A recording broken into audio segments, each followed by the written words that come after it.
Welcome সবাইকে part টুতে। আমরা পার্ট ওয়ানটি খুব সুন্দরভাবে কমপ্লিট করেছি। তো এখন আমরা পার্ট টু নিয়ে শুরু করব। যারা সরাসরি এই পার্ট টুতে চলে এসেছো তাদেরকে বলবো, যদি পার্ট ওয়ান জয়েন্ট করতে চাও তাহলে এই ক্লাসের নিচে ডিসক্রিপশান বক্সে একেবারে উপরে পার্ট ওয়ানের লিঙ্কটি রয়েছে, ওখানে ক্লিক করে পার্ট টুটি জয়েন্ট করতে পারো। তো আমরা এই পার্ট টুটি শুরু করব, যেখানে পার্ট ওয়ানটি শেষ করেছিলাম। তো প্রথম প্রশ্ন কি আছে, এক মিনিট কালারটা নিয়ে নিলাম।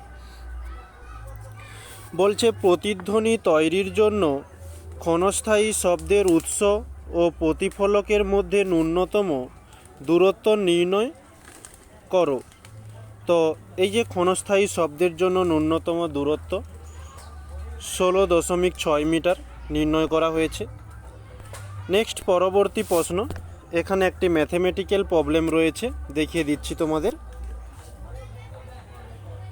100 AMU হিলিয়াম এর কতগুলি হিলিয়াম পরমাণু আছে? তো আমরা প্রথমত দেখে নেব যে হিলিয়াম এর পারমাণবিক ভর কত। হিলিয়ামের পারমাণবিক ভর সমান হয়ে থাকে 4 AMU। ওকে, তো এই 4 AMU হিলিয়াম পরমাণুর সংখ্যা, এটাই আমাদের চেয়েছে। তো এর সমীকরণটি হয়ে থাকে যে AMU এককে প্রকাশিত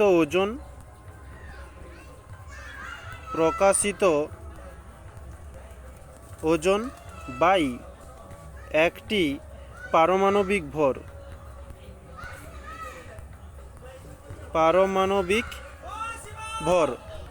তো এই 4 AMU এককে প্রকাশিত ওজন কত দেওয়া রয়েছে আমাদের প্রশ্নে? 100 রয়েছে। 100 AMU বাই একটি পারমাণবিক ভর, যেটি আমরা প্রথমেই লিখে রেখেছি 4 AMU। তো AMU কেটে গেল, 4 দিয়ে কাটলে 4 25 100 হয়ে থাকে, অর্থাৎ আমাদের অ্যান্সার আসছে 25। ওকে, এটি হচ্ছে আমাদের অ্যান্সার। পরবর্তী প্রশ্নতে কি বলছে, গোবার লবণের দ্রাবতা লেখো, এর প্রকৃতি বর্ণনা করো। তো গোবার লবণের সংকেত হয়ে থাকে এই যে দেখতে পাচ্ছ Na2SO4 10H2O। তো এই লেখচিত্রের মধ্যে অনেকগুলো লেখচিত্র দেওয়া হয়েছে, তো তোমরা কেবলমাত্র এই যে গোবার লবণের লেখচিত্রটি রয়েছে এটাই করো। ওকে, তো এর বর্ণনা হিসাবে কি বলছে, এখানে একটু হয়তো অ্যান্সারটির মধ্যে একটু অত্যাধিক দাগ দেওয়া রয়েছে, কিন্তু অ্যান্সারটি পরিষ্কার বোঝা যাচ্ছে, এটাই তোমরা করো। পরবর্তী প্রশ্ন, 0.05 H2SO4 এর pH কত? তো এই H2SO4 আমরা যদি ভাঙি তাহলে পেয়ে যাব H+ ion plus SO4 minus ion. তো এটিকে ব্যালেন্স করবার জন্য আমরা এই H+ এর সামনে 2 দিলাম। তো আমাদের এখানে এই H2SO4 এখানে যে বিক্রিয়াটি হয়ে থাকে সেটা আমরা পেয়ে গেলাম। তো আমাদের প্রশ্নে যেটি দেওয়া রয়েছে 0.05, এটা হচ্ছে H+ এর মান। ওকে, তো H+ এর মান আমরা লিখলাম 0.05 M, কিন্তু আমাদের প্রশ্নে এখানে রয়েছে 2 মোল H+, তাহলে 2H+ এর জন্য কি হবে যে 2 গুণিতক 0.05। তো এই পয়েন্ট তুললে আমরা নিচে 100 পেয়ে যাচ্ছি, 5 দিয়ে দিলে 5 দুগুণে 10, 0 2 দিয়ে দিলে নিচে 10 হয়ে যাচ্ছে, অর্থাৎ আমরা পাচ্ছি 1/10 ক্যাপিটাল M। এখন আমরা এই যে pH এর মান নির্ণয় করব, এর দু রকমই সূত্র হয়ে থাকে। কীরকমই, যে pH সমান log base 10 ইন্টু 1/H+, ওকে, আর একটি হয়ে থাকে কি যে পিএইচ সমান মাইনাস লগ 10 এইচ প্লাস। তো এই দুটো কিন্তু একই জিনিস। ওকে, তো এই এইচ প্লাসটা যখন পাওয়ারের ভাগের উপরে উঠে যাবে তখন সামনে একটা মাইনাস চলে আসবে। তো এই আমরা প্রথম সমীকরণটাতে এই এইচ প্লাস এর যে মানটি আমাদের নির্ণয় হয়েছে 1/10, ওই মানটি আমরা পুট করব। কিন্তু এখানে যে 2 দিয়ে গুণ রয়েছে, 2 থাক, আমরা এই মানটি এখানে পুট করছি। এটা হচ্ছে বিক্রিয়ার ক্ষেত্রে এইচ প্লাসের মান হয়ে গেল 1/10। তাহলে আমাদের লগ 10 1/10। তো এই বাই 10কে আমরা এখানে না লিখে উপরে 10 করে দিলাম। তো এবারে এটি সমাধান কেমনভাবে হবে? এই উপরে রয়েছে কি 1 × 10, আমরা লিখতে পারি 10। ওকে, তো এই লগ 10-এর সঙ্গে যে সংখ্যাটি গুণ রয়েছে তার সঙ্গে যটি শূন্য রয়েছে, একটি শূন্য রয়েছে, তাহলে আমাদের অ্যান্সার হয়ে যাবে 1। যদি ওখানে 2টি শূন্য থাকতো আমাদের অ্যান্সার হয়ে যেত 2। ঠিক একই রকমের আমরা আর একটি যে সমীকরণ লিখেছিলাম, এতে যদি আমরা মানটা পুট করি তাহলে এই এইচ প্লাসের মানটা আমরা কি নির্ণয় করেছিলাম? 1/10। এখানে ঠিক একই রকমের, এখানে এই মাইনাসটি থাকার জন্য ভাগের নিচে জয়টি শূন্য রয়েছে, সেটি হয়ে যাবে আমাদের অ্যান্সার। ওকে, আর এখানে মাইনাস নেই, তাই ভাগের উপরে যটি শূন্য রয়েছে সেটি হচ্ছে আমাদের অ্যান্সার। ওকে, আশা করছি তোমরা সবাই বুঝতে পেরেছো, এটি হয়ে যাবে আমাদের অ্যান্সার। পরবর্তী প্রশ্ন কি বলছে? সমস্থানিক কাকে বলে? এই যে সমস্থানিক কাকে বলে অ্যান্সারটি তুলে ধরেছি। নেক্সট বলছে গয়টার রোগের চিকিৎসায় কোন আইসোটোপ ব্যবহার করা হয়ে থাকে? সেটি I131। পরবর্তী প্রশ্ন, সোডিয়াম হাইড্রোক্সাইডকে জিঙ্কের পাত্রে রাখা হয় না কেন? এই যে জিঙ্কের পাত্রে রাখা হয় না কেন? কারণ এই যে সোডিয়াম জিঙ্কেট লবণ এবং হাইড্রোজেন গ্যাস উৎপন্ন করে বলে এই কারণে রাখা হয় না। নেক্সট প্রশ্ন কি বলছে? প্রশমন বিক্রিয়া বলতে কি বোঝো? এই যে প্রশমন বিক্রিয়া কাকে বলে দেওয়া হয়েছে, ওরই সঙ্গে উদাহরণ বলছে, এই যে উদাহরণ দিয়েছি। তারপরের প্রশ্ন বলছে অ্যালগাল ব্রুম কি? এই যে অ্যালগাল ব্রুম বা শৈবাল ব্রুম কাকে বলে দেওয়া হলো। তারপরে বলছে প্রধানত কোন গ্রুপের লবণ অ্যালগাল ব্রুমের জন্য দায়ী? সেটি হয়ে যাবে ফসফেট।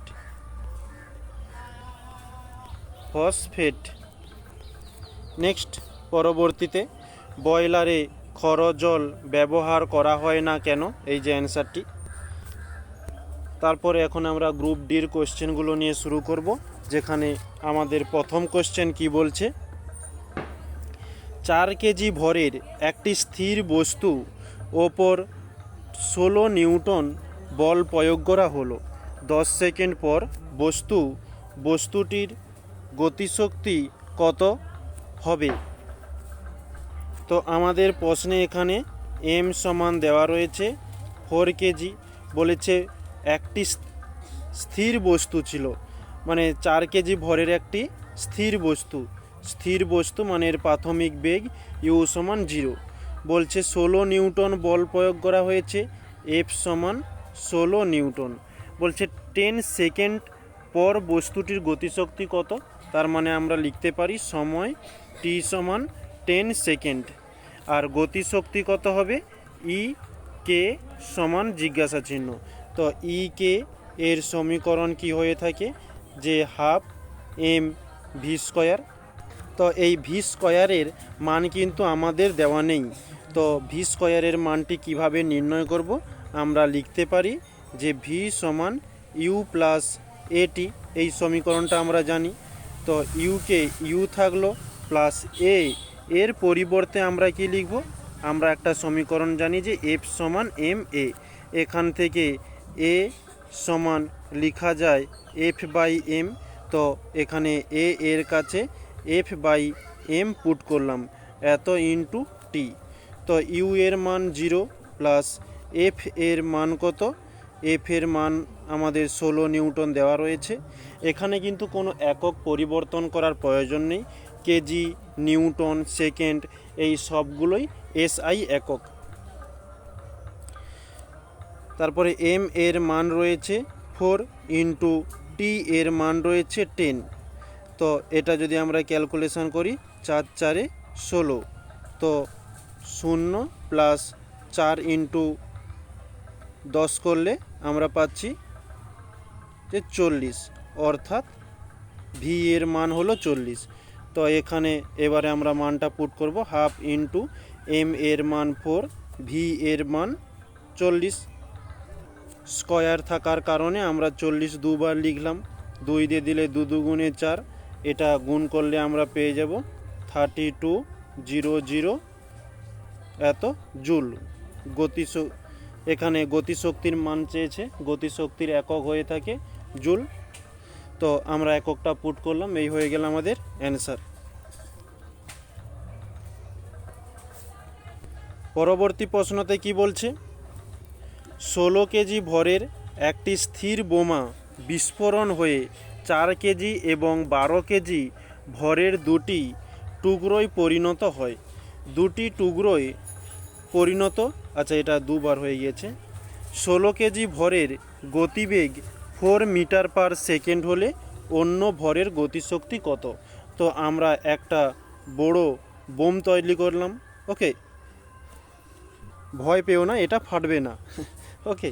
তো আমাদের এখানে এম এর মান দেওয়া রয়েছে 16 কেজি, আর এটি হচ্ছে স্থির অবস্থাতে ছিল, মানে ভি সমান কোনো গতি নেই, 0। তো এটি পরবর্তীতে দুটি খণ্ডে ভাগ হয়, একটা হচ্ছে কত, 4 কেজি, একে আমরা M1 দ্বারা চিহ্নিত করি, আর একটি হয়েছে এর থেকে একটু বড় করি, যেটা M2 সমান 12 কেজি।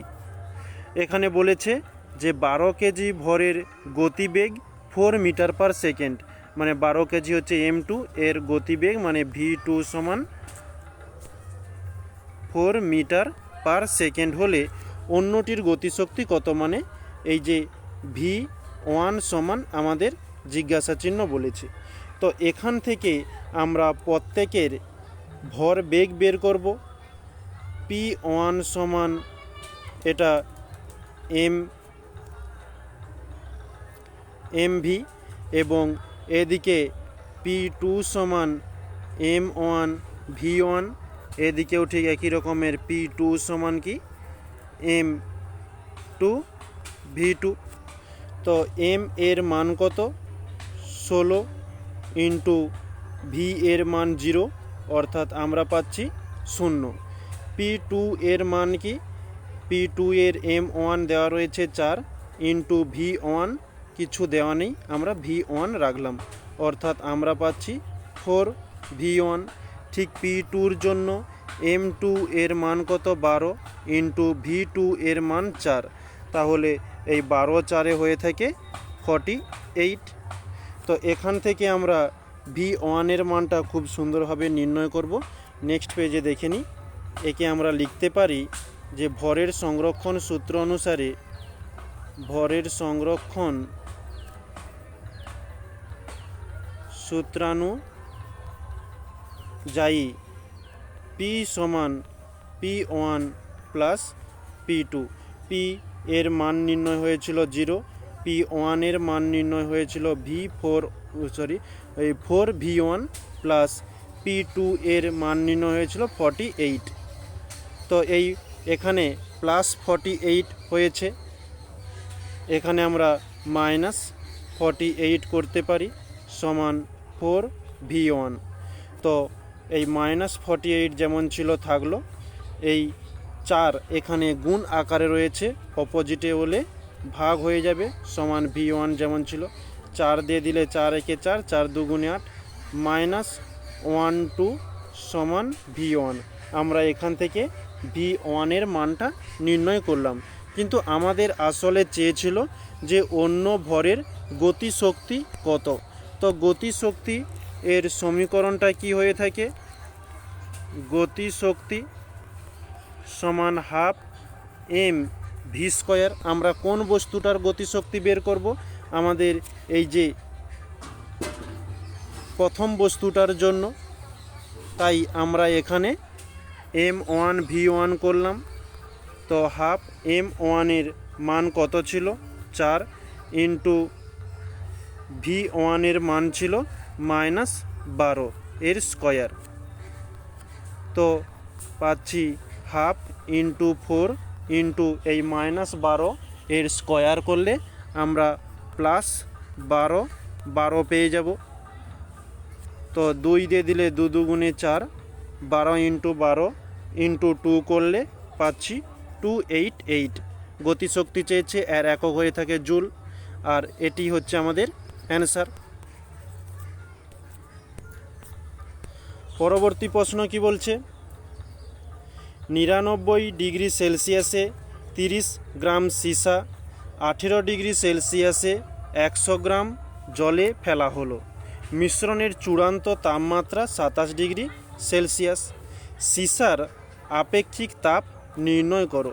তো আমরা দুটো জিনিস দেখে নেব, একটা সীসা এর জন্য আর একটা জল।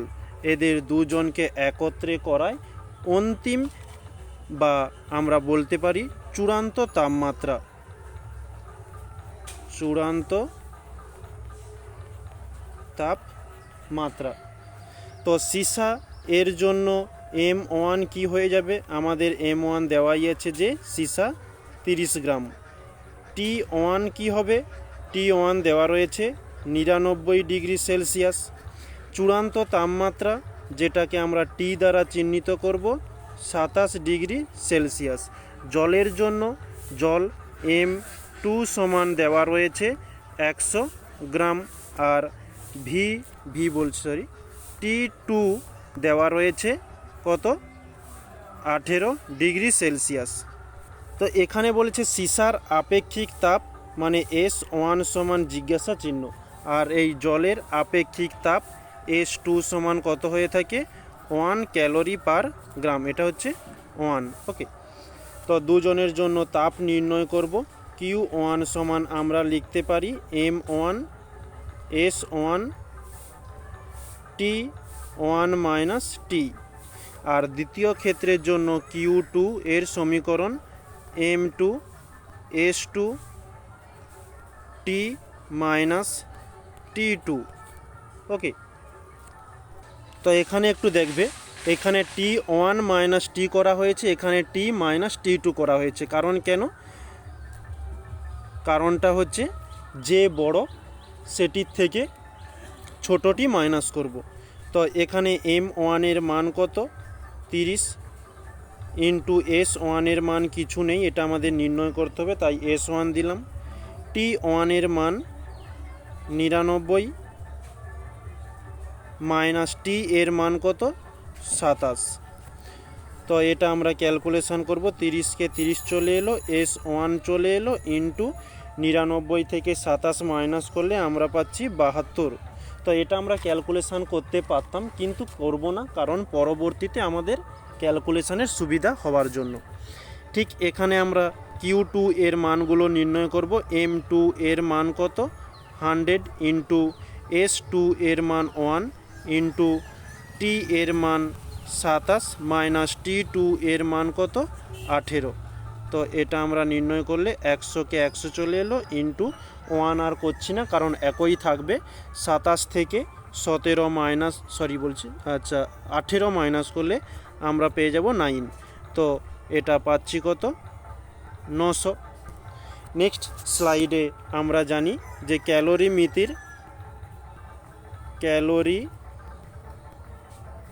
মিতির নীতি অনুসারে Q1 সমান হয়ে থাকে Q2। তো Q1 এর মান কত হয়েছিল? 30 ইন্টু S1 ইন্টু 72, আর Q2 এর মান হয়েছিল 900। তো S1 থাকলো, এই দুটো 30 এবং 72 গুণ আকারে রয়েছে, অপোজিটে হলে ভাগ হয়ে যাবে। 30 ইন্টু 72, 0 0 কেটে গেল, 3 দিয়ে দিলে 3 3 9 0, তো 3 দিয়ে দিলে 3 1 3 0, আর 3 2 6, 3 4 12, আবারও 2 দিয়ে দিলে 2 5 10, 2 1 2, 2 2 4, আমরা পাচ্ছি তাহলে 5/12। তো এটা ক্যালকুলেশন করলে আমরা পেয়ে যাব 0.417 এত ক্যালোরি পার গ্রাম। এটি হচ্ছে আমাদের অ্যান্সার। পরবর্তী প্রশ্ন,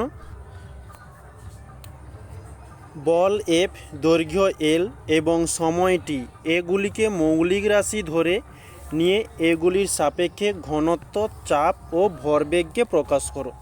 তো বল আমাদের বলেছে এফ, এই এফ সমান আমরা কি লিখতে পারি, এম মানে যাকে আমরা ভর বলি,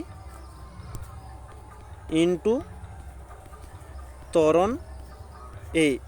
ওকে, আর যেটা দেওয়া রয়েছে দৈর্ঘ্য এল দিয়েছে এবং সময় দেওয়া রয়েছে ক্যাপিটাল টি।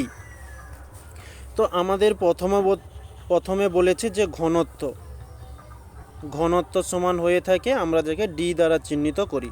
তো ঘনত্ব এর সমীকরণ কি, ভর এম বাই আয়তন ভি। ওকে, তো এম এর কাছে আমরা লিখতে পারি, এম সমান লেখা যায়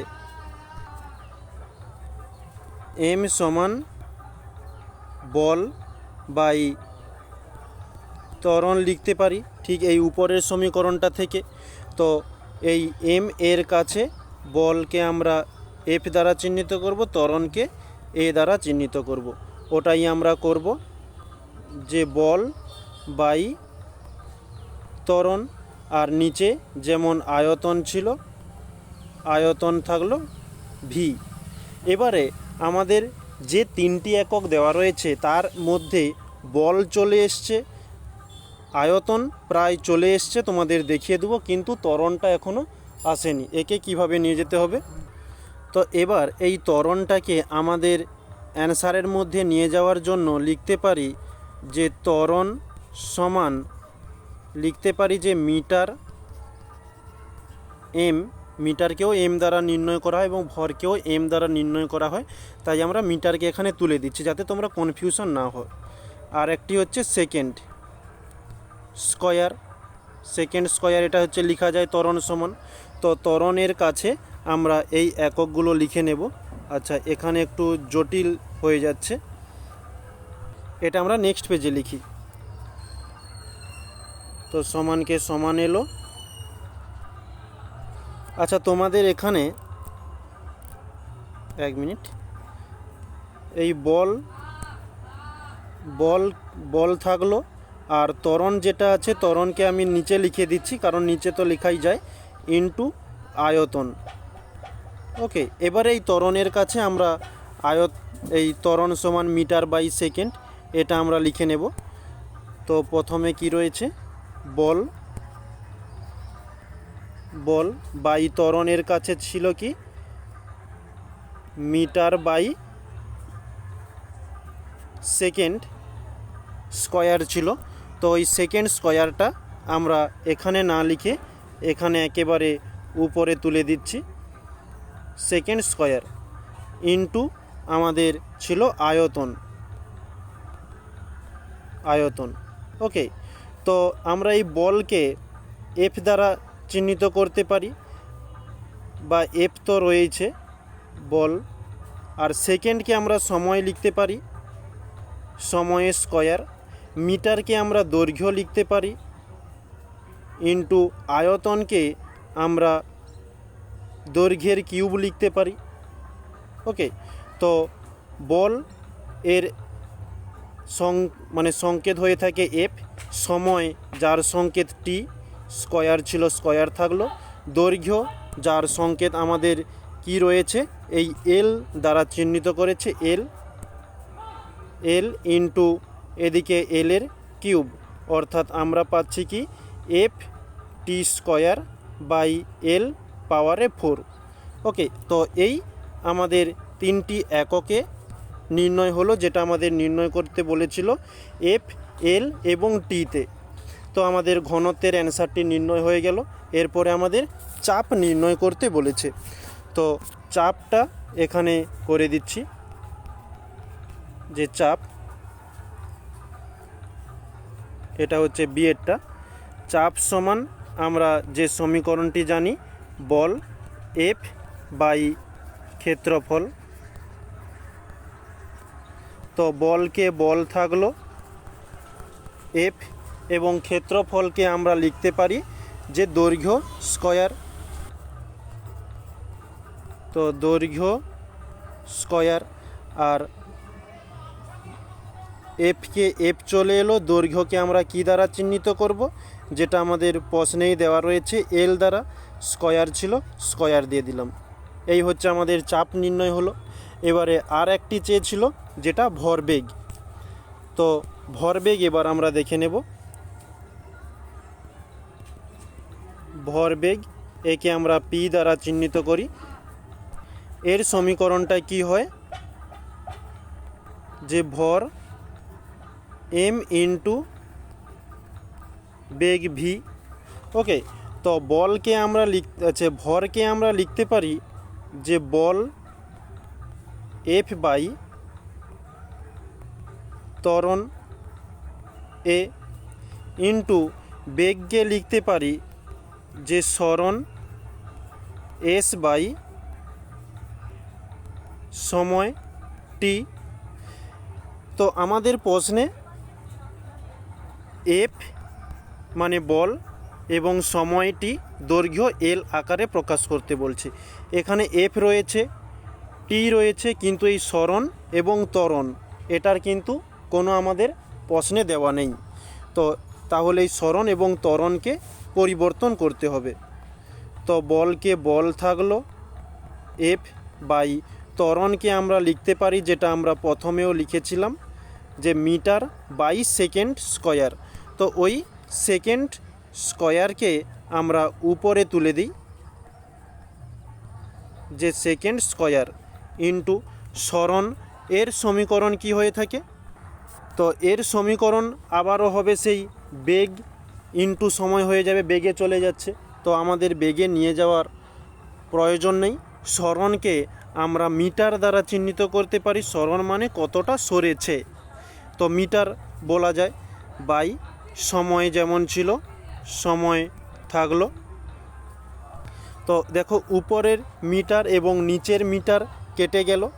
ওকে, নেক্সট আমরা করতে পারি যে বল এফ ইন্টু এই যে সেকেন্ড রয়েছে, সেকেন্ডকে আমরা সময় লিখতে পারি সময় টি স্কয়ার বাই নিচে একটা সময় রয়েছে সময় ক্যাপিটাল টি। তো এই সময় কেটে গেল, থাকলো কি, আচ্ছা এখানে যদি স্কয়ার রয়েছে, যদি একটা সময় থাকতো তাহলে কেটে যেত। তাহলে বল এফ ইন্টু সময় স্কয়ার ছিল, একটা কেটেছে, আরও একটা আছে, তাহলে আমরা লিখব সময় টি। ওকে, এই হয়ে গেল আমাদের ভরবেগের মান। তো আমাদের প্রশ্নে ওটাই চেয়েছিল যে ঘনত্ব, চাপ এবং ভরবেগকে প্রকাশ করো। তো আমরা প্রকাশ করলাম, কিসের দ্বারা প্রকাশ করতে বলছে, বল এফ, দৈর্ঘ্য এল এবং সময় টি এর দ্বারা। ওকে, এটি হয়ে যাবে আমাদের অ্যান্সার।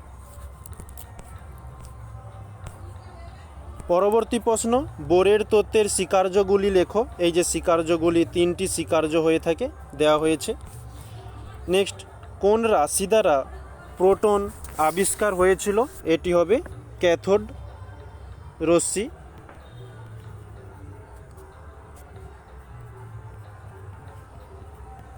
ক্যাথোড রশ্মি দ্বারা।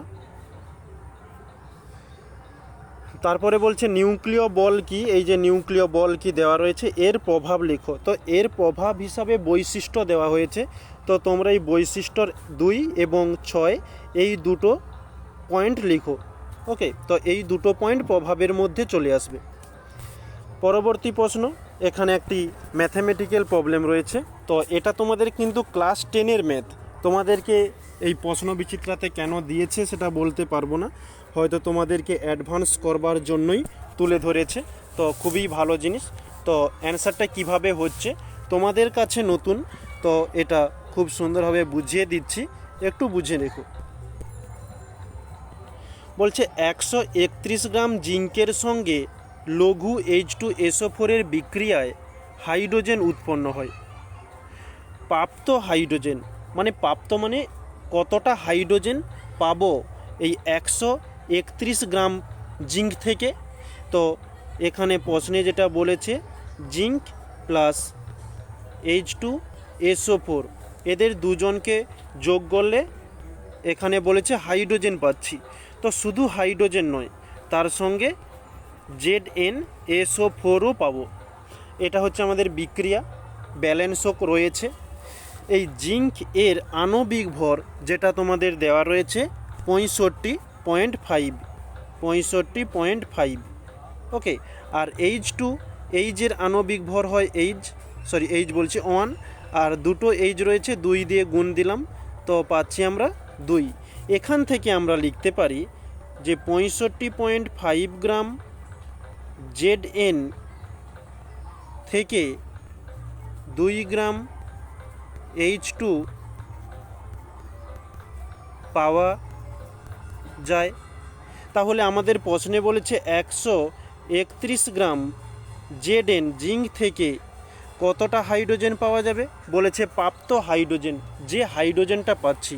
তো কতটা হাইড্রোজেন পাচ্ছি, 2/65.5 ইন্টু 131, এই পয়েন্ট উঠে গেলে উপরে 10 চলে যাচ্ছে, 5 দিয়ে দিলে 5 2 গুণে 10, 5 একে 5, 5 3 15, 5 একে 5, 131 কেটে গেল, উপরে থাকছে 2 ইন্টু 2 অর্থাৎ 4 গ্রাম H2 পাওয়া যায়।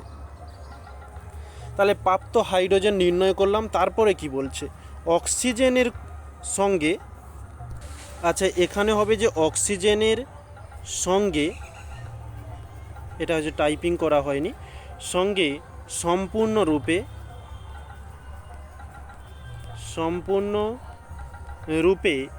বিক্রিয়া করে কত মোল জল উৎপন্ন হয়। তো আমরা এই হাইড্রোজেনের সঙ্গে অক্সিজেনের বিক্রিয়া করব আগে। তো হাইড্রোজেন H2 তার সঙ্গে অক্সিজেন O2 এর বিক্রিয়াতে আমাদের জল H2O উৎপন্ন হয়। তো এটাকে ব্যালেন্স করবার জন্য H2 এর সামনে 2 দিলাম এবং H2O এর সামনে 2 দিয়ে দিলাম। তো এই ব্যালেন্স করাটা তোমরা প্রায় জানোই, নিচু ক্লাস থেকে জেনে আসছো। তো না হলে এই ব্যালেন্স করার জন্য তোমাদের ছোট একটা ক্লাস নিয়ে নেব, ওকে।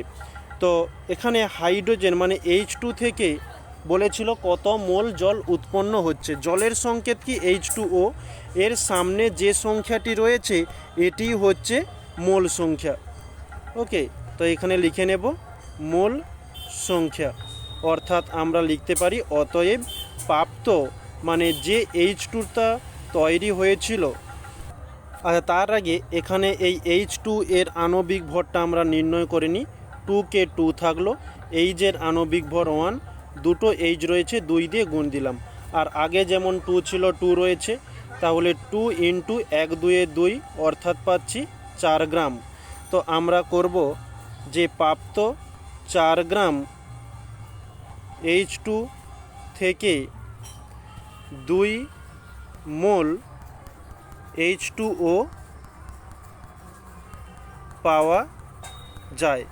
তো ওটাই আমাদের চেয়েছিল যে প্রাপ্ত হাইড্রোজেনের সঙ্গে অক্সিজেনের বিক্রিয়ায় কত মোল জল উৎপন্ন হয়, আর কতটা হাইড্রোজেন পেয়েছিলাম 4 গ্রাম।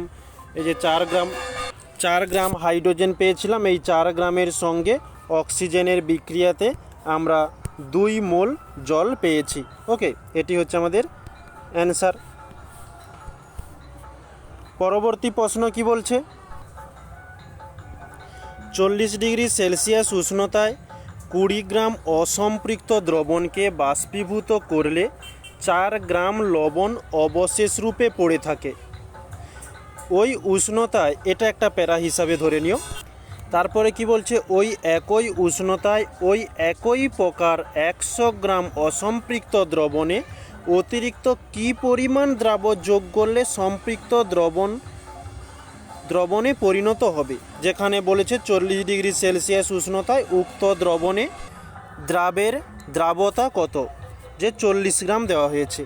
তো এখানে যে প্রথম প্যারাটি দেওয়া হয়েছে, এখান থেকে আমরা লিখতে পারি যে 20 গ্রাম অসম্পৃক্ত দ্রবণ। তো আমরা লিখলাম যে দ্রবণ সমান 20 গ্রাম। বলেছে 4 গ্রাম লবণ অবশেষ পড়ে থাকে, তাহলে যেটা অবশেষ পড়ে আছে সেটা নিশ্চয়ই দ্রাবক 4 গ্রাম। এখানে দ্রাবক কত, দ্রাবক সমান আমরা লিখতে পারি যে দ্রবণ মাইনাস দ্রাবক, আর দ্রবণ কত 20 মাইনাস দ্রাবক 4, অর্থাৎ পেয়ে যাচ্ছি 16 গ্রাম। ওকে, তো নেক্সট শেষে একটা লাইন দেওয়া রয়েছে, 40 ডিগ্রি সেলসিয়াস উষ্ণতায় উক্ত দ্রবণে দ্রাবের দ্রাবতা কত। কত বলছি, এটা দ্রাব্যতা দেওয়া হয়েছে 40।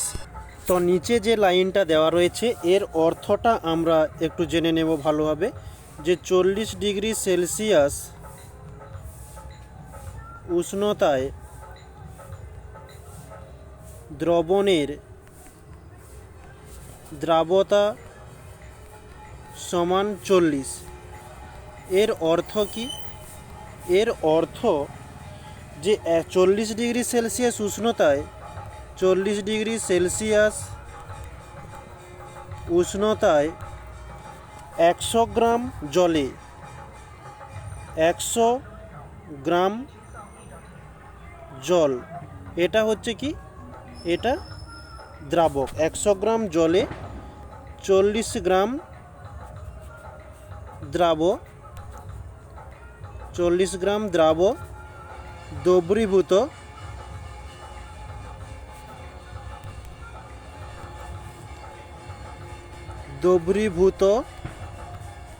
হলে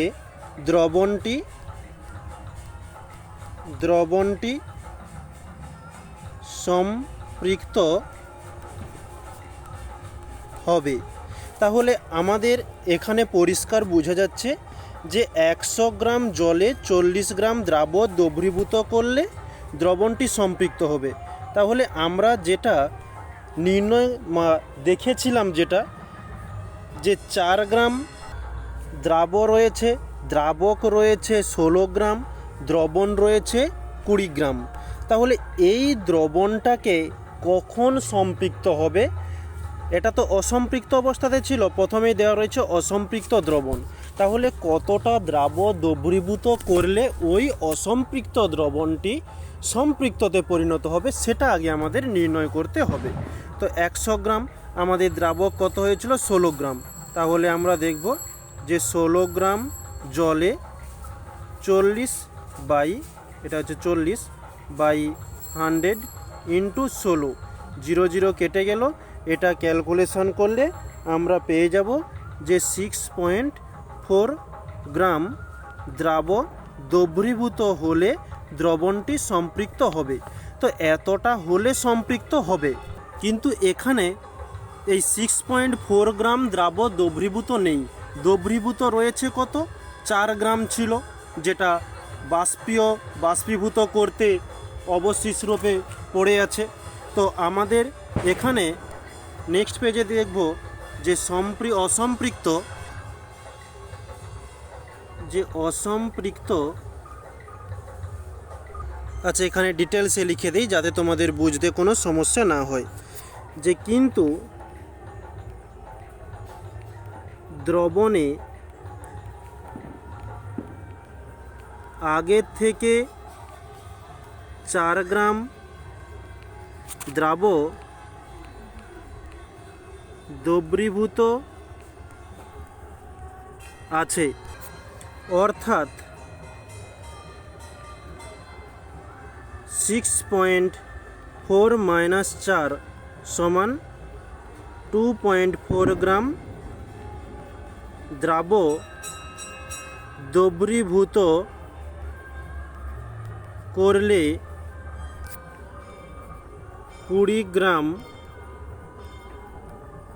দ্রবণটি সম্পৃক্ত হবে। তো এখানে এই যে লিখলাম 2.4 গ্রাম দ্রাবক দ্রবীভূত করলে 20 গ্রাম দ্রবণটি সম্পৃক্ত হবে। তো এই লাইনটাকে একটু গুছিয়ে এখানে লিখে নেব যে 20 গ্রাম দ্রবণকে সম্পৃক্ত করার জন্য 2.4 গ্রাম দ্রাবক দ্রবীভূত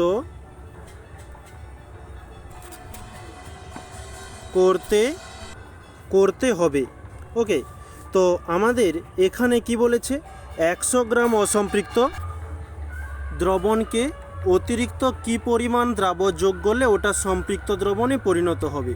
তাহলে এখানে লিখে নিলাম যে 100 গ্রাম দ্রবণকে সম্পৃক্ত করার জন্য 2.4/20 × 100, তাহলে 20 দিয়ে গেলে 20 5 100 আর 2.4কে তো এখানে পয়েন্ট তুলে দিলে আমরা নিচে একটা 10 পেয়ে যাচ্ছি। 5 দিয়ে দিলে 5 দুগুণে 10, 2 দিয়ে দিলে 2 একে 2, 2 দুগুণে 4, অর্থাৎ পাচ্ছি যে 12 গ্রাম দ্রাবক দ্রবীভূত করতে হবে।